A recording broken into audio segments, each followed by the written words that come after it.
Okey, salam dan salam sejahtera. Ada pencerahan saya berkenaan dengan isu tabung haji, yang mana suatu masa dahulu kita pernah dengar bahawa aset tabung haji dijual. Dan hari ini terbukti apabila Dr. Mujahid Yusof Lawa menang kes saman fitnah ulama PAS Ustaz Dasuki Rani, yang mana mahkamah juga mengarahkan Ustaz Dasuki membayar kos sebanyak RM11,000 kepada Datuk Seri Dr. Mujahid. Dan inilah satu fitnah yang kita lihat yang dibuat oleh pemimpin PAS, yang mana boleh mempengaruhi beribu-ribu orang, mungkin juga keseluruhan umat Islam yang ada di negara ini terpengaruh dengan dakwah dakwah yang dibuat itu. Dan kita cuba lihat paparan ini dulu. Sebab tu anda tak setuju dengan penjualan aset-aset tabung haji sehari dua ni kan. Aset penjualan, kenapa nak dijual pada orang bukan Islam tersebut? Harta tabung haji, harta milik orang Islam. Yang jual begitu, rugi sangat ke tabung haji ni. Sampai peringkat nak kena jual hotel-hotel yang telah dibina susah, kawasan strategik dah gitu. Dijual tersebut. Boleh dijual hanya mata-mata nak mengautkan keuntungan. Dosa kamu jual ni, kamu tanggung sampai akhirat ni. Jangan main-main harta orang Islam kan ni. Dalam keadaan, jangan buat alasan yang lain. Tak ada alasan sebenarnya. Nak dijual satu-satu. Alasan apa? Rugi sangat ke tabung haji sekarang ni. Sampai kamu meniaga yang lain. Kan tabung haji ni dia ada perniagaan yang lain juga. Yang untung, yang lain semua rugi ke sampai kena jual. Tak logik langsung nak kena jual benda yang demikian. Ni tengok bagaimana jahat yang dilakukan ni. Tanggung, yang tanggung ni kamu kena tanggung sampai di akhirat Allah SWT. Okey, itulah dia yang mana kita lihat bagaimana fitnah itu berlaku, yang mana melibatkan orang Islam yang menabung dalam tabung haji, pendeposit itu boleh terpengaruh dengan dakwah yang seperti ini, yang mana perkara ini tidak berlaku, yang mana ustaz ini bukanlah seorang menteri agama, bukanlah orang yang terlibat dalam tanggungjawab pengurusan dalam lembaga tabung haji ini tadi, tetapi dia berlagak seolah-olah bijak dan pandai. Akhirnya dia keluarkan satu fitnah yang tidak menguntungkan dan akhirnya kena saman. Dan akhirnya di sini kenyataan yang dikeluarkan oleh mahkamah, defendant merupakan bekas menteri agama bertanggungjawab dalam hal ehwal pengurusan perjalanan tabung haji, mempunyai satu tanggungjawab moral dan sosial, dan atas dasar kepentingan awam yang menyatakan dalam Twitter itu dibuat berasaskan kepada fakta yang benar dan terbukti. Dan yang kedua, sebagai bekas menteri agama, defendant bertanggungjawab untuk memberitahu hal sebenar tentang tabung haji supaya tabung haji tidak lagi disalah anggap sebagai institusi yang memanipulasikan harta orang Islam. Dan itulah dia. Dan apa yang kita lihat di sini, Ustaz Dasuki ini apabila yang sebelum ini begitu lantang, pada saya melihat sosok seorang ustaz ini memang seorang yang sangat egois, tidak pernah meminta maaf kepada rakyat, terutamanya orang Islam yang juga menjadi pendeposit dalam tabung haji itu sendiri. Apabila dengan begitu lantang mengatakan penjualan aset tabung haji kepada orang bukan Islam, yang mana kita dengar apa yang dia hujahkan dalam ceramah itu tadi.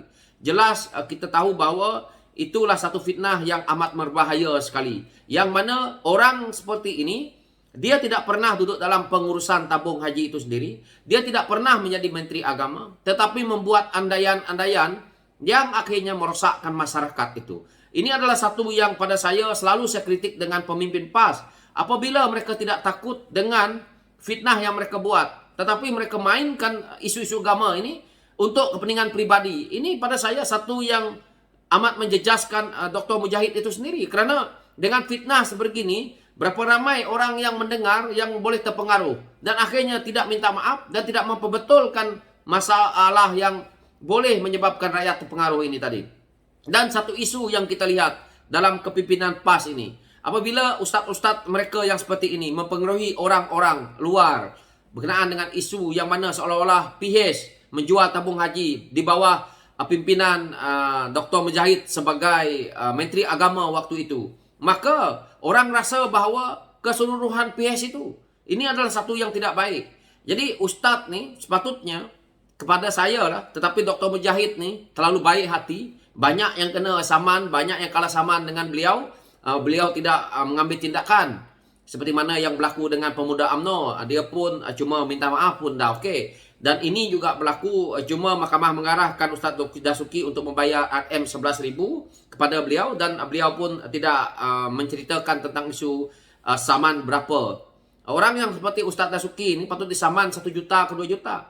Biar dia tahu langit itu tinggi atau rendah. Kerana kenyataan seperti ini bukan saja menjatuhkan seseorang, tetapi juga menjatuhkan komponen Pakatan Harapan sebagai parti yang menjadi komponen untuk bertanding di PRU. Dan kita juga lihat bahawa dia menjatuhkan moral kepada masyarakat yang mana telah pun mengatakan aset tabung haji itu dijual dan sebagainya. Ini adalah satu yang pada saya perlu Ustadz ini tadi diberi pengajaran, kerana dia akan menyusahkan orang di waktu akan datang. Tetapi kalau begini sikapnya, saya tidak ada masalah, itu personalnya Dr. Mujahid itu sendiri. Tetapi saya harap di waktu akan datang ustaz-ustaz ni janganlah keluar fitnah seperti ini. Saya sendiri sebagai rakyat mendengar apa yang dia hujah daripada awal itu, saya tengok berkobar-kobar, tetapi dia tidak melalui fakta. Jadi saya harap pimpinan PAS, ustaz-ustaz PAS, sebelum nak mengeluarkan kenyataan, sebelum nak buat fitnah, buat rujukan. Hari ini sangat mudah, Google ada, Facebook pemimpin kita ada.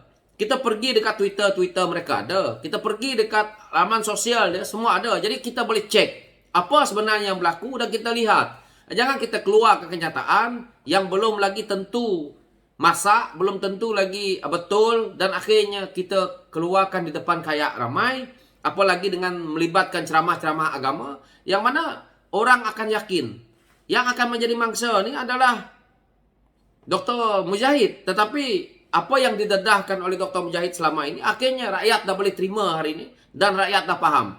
Memang banyaklah walaon PAS yang sebelum-sebelum ini merasakan bahawa betul lah aset tabung haji telah dijual. Dan kita lihat bekas daripada pimpinan UMNO sendiri yang pernah menjadi Menteri Agama waktu itu juga mengeluarkan isu yang sama sebelum ini, mengatakan bahawa aset tabung haji dijual.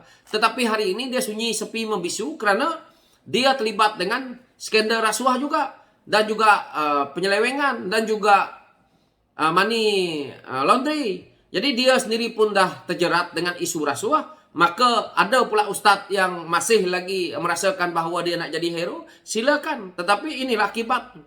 Saya harap rakyat faham bahawa inilah sikap pimpinan PAS yang selalu kita dengar. Akhirnya mereka mengeluarkan kenyataan-kenyataan yang berbau fitnah, dan akhirnya apabila disaman, kalah. Jadi inilah kerjanya. Kalau kita lihat berapa ramai pimpinan PAS yang disaman oleh Pakatan Harapan. Berapa ramai yang dah pun terpaksa membayar denda. Termasuk presidennya. Isu 90 juta. Akhirnya dia membayar orang lain kerana dia tidak sanggup untuk nak menghadapkan saman itu. Dia saman orang, lepas tu bayar orang. Itu yang berlaku dengan Sarawak Report. Akhirnya isu 90 juta tak boleh terjawab sampai hari ini. Kerana kenyataan itu dilihat dia akan kalah. Jadi dia tarik balik saman dan dia terpaksa bayar kos. Itulah dia. So itulah pencerahan saya berkenaan dengan isu ini. Saya tak nak panjangkan dan saya harap kawan-kawan faham di situ. So isu tabung haji tidak dijual tetapi dipindahkan. Jadi dia tidak pindahkan kepada ini, dipindahkan ke kerajaan lah. Itu yang saya boleh ulaskan di sini. Oke. So sekian, terima kasih.